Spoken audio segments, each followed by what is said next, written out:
Student, ये आपका final account का बैलेंस शीट बनाने दिए हैं। पूरा ऑडियो ठीक से सुन लीजिएगा और निकिता इस क्वेश्चन को 3 बार बनाइए। बाकी सभी स्टूडेंट एक एक बार ही बनाएंगे, ठीक है। पूरा ऑडियो सुन लीजिएगा ताकि मत बोलिएगा हमको समझ में नहीं आया, कौन किधर पोस्टिंग होगा कौन किधर नहीं होगा। कोई XYZ बहाना कल ट्यूशन में नहीं चलेगा, ठीक है।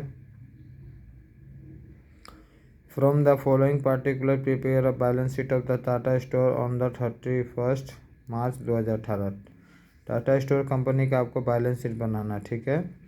बैलेंस शीट का घर आप लोग को पता है कि कैपिटल और लायबिलिटी डेबिट साइड में होता है, उसके बाद अमाउंट, और उसके बाद नेक्स्ट घर बनता है एसेट का, उसके बाद बगल में बनता है अमाउंट का घर, ठीक है।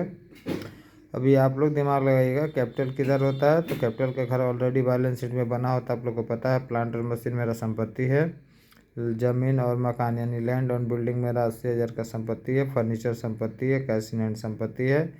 बैंक से ओवरड्राफ्ट यदि हम लोग स्टूडेंट निकाल रहे हैं तो ये जान लो कि हमारे लिए क्या है, कर्जा है। इसीलिए ध्यान रखिएगा बैंक को एसेट में ना लिखिएगा। ये ओवरड्राफ्ट है यानी आपके सिर के ऊपर कर्ज है, तो वो 15,000 रुपये डेबिट साइड में हो जाएगा, ठीक है। डेटर एंड क्रेडिटर, डेटर आपका स्टूडेंट 32,000 का है और क्रेडिटर है 24,000, ठीक है। बिल डेटर संपत्ति हो जाएगा, क्रेडिटर आपका कर्जा हो जाएगा। बिल रिसीवेबल उसी तरह आपका स्टूडेंट संपत्ति हो जाएगा 10,000, बिल पेबल 6,000 का कर्जा हो जाएगा, ठीक है। क्लोजिंग स्टॉक 35,000 का सामान बच गया, वो हमारे लिए एसेट हो जाएगा, एसेट में पोस्टिंग कीजिएगा। प्रीपेड एक्सपेंस, किसी को एडवांस पैसा दिए हुए खर्च के लिए, तो वो मेरा हक है, उसको हम लोग कभी भी मांग सकते हैं, इसलिए इसका ही पोस्टिंग एसेट साइड में कीजिएगा।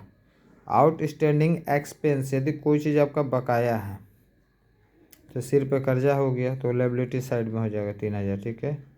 ड्राइंग स्टूडेंट 13,000 जो मिड दिख रहा है आपको, वो याद है ना, कैपिटल से लेस करना था। आपका कैपिटल ऊपर में देखिएगा 1,90,000 का है, तो 1,90,000 में 13,000 माइनस कर दोगे तो जो भी बैलेंस आएगा उसमें आप नेट प्रॉफिट 62,000 रुपये ऐड कर देना। ऐड करके ही अमाउंट न्यू कैपिटल बाहर हो जाएगा। पहले कैपिटल 19,000 1,90,000 लिखना, उसमें 13,000 रुपया लेस कर देना।